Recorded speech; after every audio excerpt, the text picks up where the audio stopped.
አሞ ሐኪም ቤት ትሄዳለሽ ወይ ትሄዳለህ? ሐኪም ቤት ውስጥ የሚገጥማችሁ ሰው ዶክተር ይባላል። ስለ ዶክተርነቱ ስታጠኑ ግን ያ ሰውዬ ዶክተርነትን በትምህርት ሳይሆን በማንበብ ነው ያገኘው። ብዙ ዓመት ስለ ጤንነት መጽሐፎችን አንብበዋል። ማሻአላህ። እና አላችሁ በሽታችሁ ይሄ ነው፣ መድኃኒቱ ኦፕራሲዮን መደረግ አለባችሁ፣ ኦፕራሲዮን የሚያደርጋችሁ ደግሞ እሱ ነው። ትቀበሉታላችሁ? እሺ ብላችሁ ያ ሰው ስር ተኝታችሁ ኦፕራሲዮን እንዲያደርጋችሁ ትፈቅዳላችሁ? ጥያቄ ነው ሲናስብበት። አሰላሙ አለይኩም ወራህመቱላሂ ወበረካቱ። የተከበራችሁ ውድ ወንድምና እህቶች በዓለም ላይ የምትገኙ፣ ነገሩ እንዲህ ነው። አንድ ሰው የካራቴ ሙቪ ብዙ ፊልሞችን ስላየ፣ ስለ ካራቴ አመታት፣ ስለ ካራቴ ሙቪ ፊልሞችን ስላየ ስለ ካራቴ ሊያውቅ ይችላል? አንድ ሰው ዲቤ ሲመታ ስላየ የዲቤ መቾችን አመታት ስላጠና ዲቤ ሊመታ ይችላል? አንድ ሰው ምግብ አብሳዮችን የምግብ ማብሰያ ብቻ ስላየ ስለ ምግብ ማብሰል ሊያውቅ ይችላል? ያ ከሆነ ያ ሰው ያበሰለው ምግብ እንበላዋለን ወይ? ያ ሰውዬ ቦዲጋርድ አርግተነው ይዘነው እንሄዳለን ሙቪ ስላየ? ለምን በዚህ መጣ ካላችሁኝ፣ አባቴ ዓሊም ናቸው፣ አላህ እድሜ ይስጣቸው። ከአባቴ አንድ ሁሌ የተማርኩት ነገር ቢኖር አባቴ ለፈትዋ አይቾክሉም። አባዬ ይሄ እንደዚህ እንደዚህ እንደዚህ ብለው ስጠይቃቸው የሚመልሱልህ መልስ እስቲ ቆይ ልይ ላጥና ላንብብ ነው መልሳቸው። ቸኩለው ይሄ እንደዚህ ነው፣ ይሄ ሐራም ነው፣ ይሄ ሐላል ነው አይደለም። የሚያውቁት ነገር ራሱ ኢቭን ቢሆን አንዳንድ ሪዋያዎች እንደዚህ ይላሉ፣ አንዳንድ ቦታ ላይ እንደዚህ ይላል ብለው ያቀርባሉ። ለዚህ ነው እኮ ረሱል ሰለላሁ ዐለይሂ ወሰለም በሐዲሳቸው ላይ ምን ብለዋል? ሐላል ግልጽ ነው፣ አልሐላሉ በይን ወልሐራሙ በይን። ሐላል ግልጽ ነው፣ ሐራምም ግልጽ ነው፣ ግን በመካከላቸው የሆነ ቦታ አለ። ያ ቦታ ሐላልም ይመስላል፣ ሐራምም ይመስላል። ምሳሌ ብንወስድ ኸምር ሐራም እንደሆነ ሁላችንም እንግባባበታለን፣ ቢኮዝ ኸምር ተብሎ ስለተነገረን። እስቲ እንመለስ ወደዚህ። ብርዝ 2 ቀን 3 ቀን ያደረ ብርዝ በአንተ አስተሳሰብ፣ በእኔ አስተሳሰብ ወዴት እየሄደ ነው? እያደረ በሄደ ቁጥር ፈርመንቲንጉ እየጨመረ እንደሚሄድ እናውቃለን። ያን ነገር የሚያደላበትን እኔም አንተም እናውቀዋለን እኔም አንቺም። ታዲያ ዘንድሮ እንደምታውቁት ትንሽ ስለ ዲን ስለሰማ አንድ ሰው ወይ ስለ ዲን ስለተናገረ ኡስታዝ እንላለን እኛ ለማክበር ያንን ሰው። ያ ክብራችን ለዛ ሰው ምን ኮንፊደንስ ይሰጠዋል? እኔ አዋቂ ነኝ ማለት ነው፣ ስለዚህ አዋቂ ስለሆንኩኝ ፈትዋ ማድረግ እችላለሁ የሚል ነገር ይጀመርና ወነዑዙ ቢላህ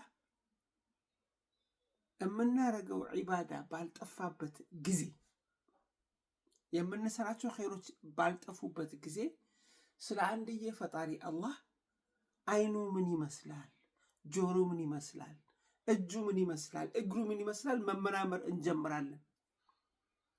መመራመር ከፈለግን ስንት የምንመራመራቸው ነገሮች አሉ። አባቴ ስለ አላህ ስጠይቃቸው፣ አባቴ ስላችሁ ዓሊሞች ማለት ነው። ዓሊሞችን ብትጠይቋቸው አላህ ለሱ የሚገባውን አይነት እጅ አለው። ግራ እጅ ነው ቀኝ እጅ አይደለም፣ የሚገባው እጅ አለው፣ የሚገባው አይን አለው። አይኑ እንዲህ አይነት ነው፣ አቅሙ የለንማ።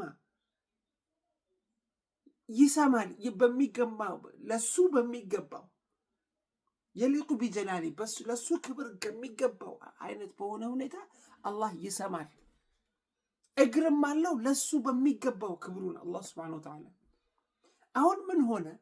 አወኩሽ ናኩሽ ዘመን ውስጥ ስላለን ትንሽ ያነበበ ብዙ የሚያውቅ የሚመስልበት ጊዜ ውስጥ ስላለን ይባስ ነው ደግሞ እኔና አንቺ ጊዜ በዝቶብን መደበሪያ ነገሮች ጠፍተው መደበሪያ ፍለጋ የማንንም ቲክታክ ውስጥ እየገባን ማየት ስለጀመርን እነዛ ሰዎች ኮንፊደንሳቸው እየላቀ ሄደ። እነሱ ሲገቡ 1000 2000 ሰው ቁጭ ብሎ ይመለከታቸዋል። 2000 ሰው ተመለከተ ማለት እኔ አዋቂ ነኝ ማለት ነው ማለት ጀመሩ። ሰው ግን ሙድ እያዘባቸው ነው በእነሱ ላይ። ሰው ግን በእነሱ ላይ ምስክር ለመውጣት እየተዘጋጀ ነው። ታዲያ ወንድሜ እህቴ፣ በተለይ በስደተኛ ዓለም የምንኖር ጊዜ ከበዛባችሁ መደበሪያ ካጣችሁ ወላሂ ቻይነኛ ብትማሩ ገበያችሁ ወደፊት በጣም ውድ ነው። ኢንተርፕሬተር ይፈልጋሉ ስለሆነ በተለይ ደግሞ ኦንላይን ላይ ቁጭ ብዬ ቻይነኛን ተማርኩኝ ብላችሁ ፕሩቭ ካረጋችሁ እኔ ራሴ ከእናንተ ለመማር ዝግጁ ነኝ። እዚሁ ኦንላይን ላይ ቁጭ ብላችሁ ኪታብ ከጨረሳችሁ ወላሂ ከእናንተ ስለማራለሁ እኔ ራሴ። ያንን ጊዜህን በተለይ ወጣት ከሆንሽ ጊዜሽን ለምን ኢስራፍ አርግተሽ ያልሆነ ቦታ ሄደሽ ለነዛ ሰዎች ቁጥር ትጨምራለህ ወንድሜ። አስቡት፣ ጊዜ ውድ ነው፣ ተመልሶ አይመጣም። ተመልሶ ለማይመጣ ጊዜ ቁጭ ብለሽ አንቺ እነሱ የሚለፈልፉትን ማዳመጥ ወዴት እየወሰደ ነው እንዴ? ስለ አላህ ሱብሓነሁ ወተዓላ ትልቅነት ማሰብ ከፈለግ ወይ ቲንክ ማድረግ አናላይዝ ማድረግ ከፈለግ እስቲ ይህን አናላይዝ አርግልኝ እህቴ። ስንት ፀጉር ነው ያለን በጭንቅላታችን ላይ? አንድ ሰው ራሰ በርሃ ለመባል ስንት ፀጉር ቢጠፋበት ነው? ስንት ፂም ነው ያለኝ?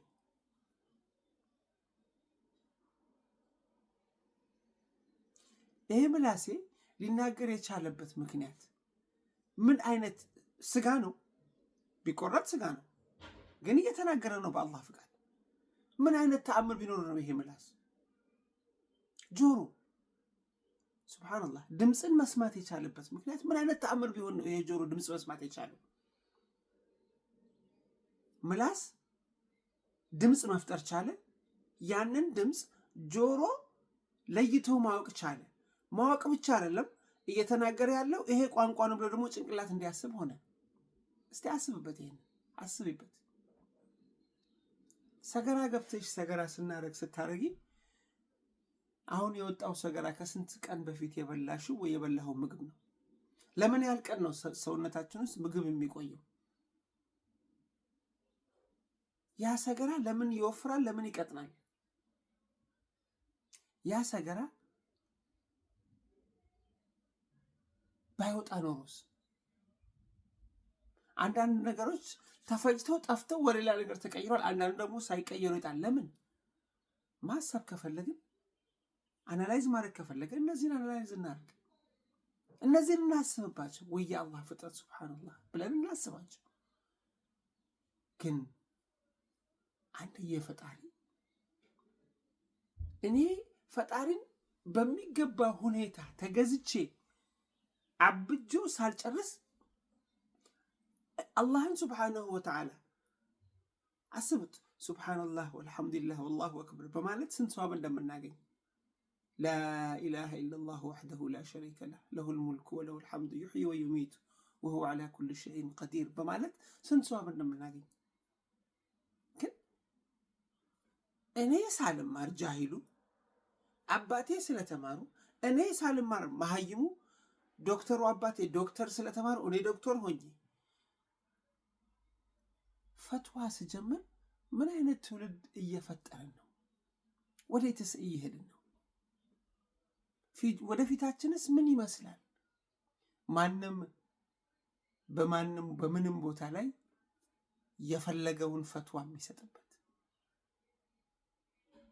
እና እንሰብበት።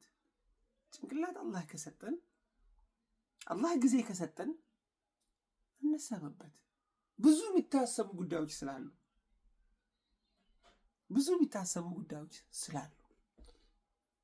በሰማነው ኸይር የምንጠቀም አላህ ያድርገን። ስላዳመጣችሁኝ አመሰግናለሁ።